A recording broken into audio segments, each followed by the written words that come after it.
About another subject. On Tuesday, the New York Times published a major expose about how President Obama personally oversees a, quote, secret kill list containing the names and photos of individuals targeted for assassination in the U.S. drone war.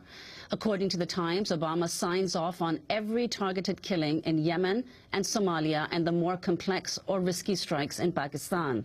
Individuals on the list include U.S. citizens as well as teenage girls as young as 17 years old.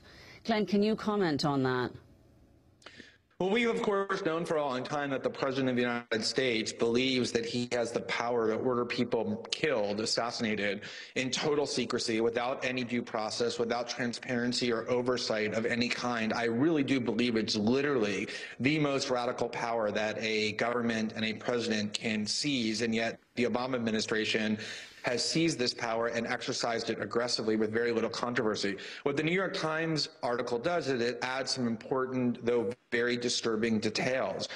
Probably the most disturbing of which is that one of the reasons why the Obama administration runs around claiming that the casualties of civilians are so low from their drone attacks, which everybody knows is false, is because they've redefined what a militant is. And a militant, in the eyes of the Obama administration, formally means any male of fighting age, presumably 18 to 40, who is in a strike zone of a missile. So if the United States shoots a missile or detonates a bomb by drone or by aircraft and kills 8 or a dozen or 2 dozen people, without even knowing whom they've killed or anything about them, they will immediately label any male of a certain age a militant by virtue of their proximity to that scene. And what the New York Times article said was that the rationale for this is that they believe that anybody who is even near a terrorist or any terrorist activity is, quote, probably up to no good.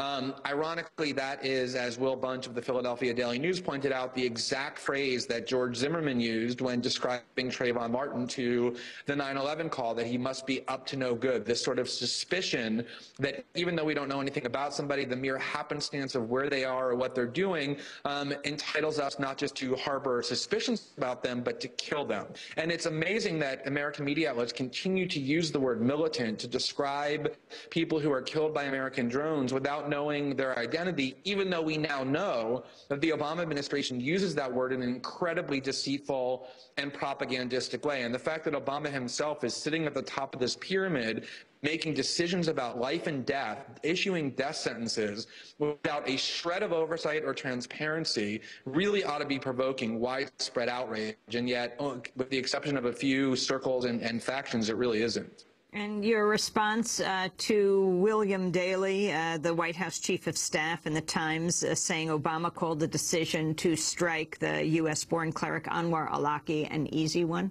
Glenn?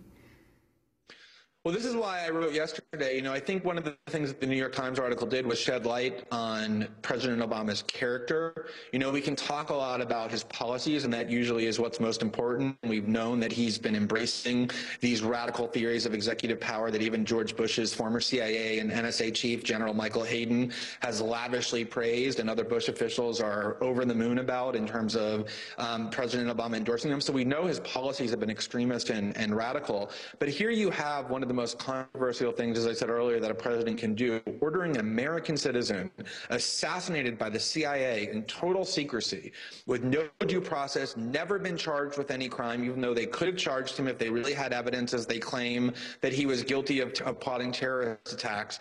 And instead of charging him, they simply secretly ordered his assassination. And it turns out that there was no struggling in terms of the difficult constitutional and ethical and legal issues this obviously presents. According to the president's own aides, they're boasting to the New York Times that he declared that this was a, quote, easy decision, not anything that he struggled with, something that he made quite easily. And so we find out that not only is he exercising this radical power, he's not even having any struggles with conscience or constitutional questions or legal or intellectual quandaries about it. It's something that, as his national security advisor, Tom Donilon, also bragged to the New York Times about, it shows how, quote, comfortable he is using force even against American citizens, and that I think reflects really on the type of person that occupies the Oval Office. You also write, Glenn Greenwald, in this piece, you recommend Aaron David Miller's piece, the New York Times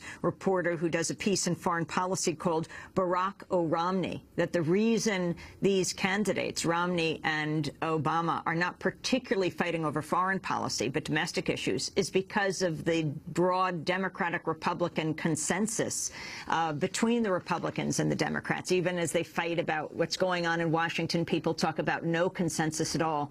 In fact, there's a very serious consensus, unanimity in dealing with foreign policy, Glenn. Right. I mean, one of the things that progressives and Democratic partisans love to say is that Republicans will never give President Obama credit for anything. And this is a complete untruth. It's a total falsehood.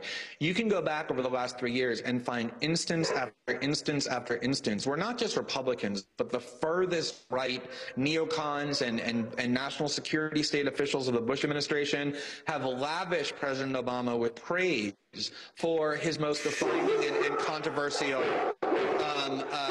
policies, and you know, I think represents exactly the kind of bipartisan consensus that he was talking about.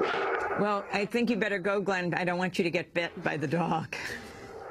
Yeah, I'm sorry about that. Someone just came to the door. But I want to thank you for being with us, Glenn Greenwald, constitutional law attorney, political and legal blogger for Salon.com, actually speaking to us from Brazil. This is Democracy Now!, democracynow.org, The War and Peace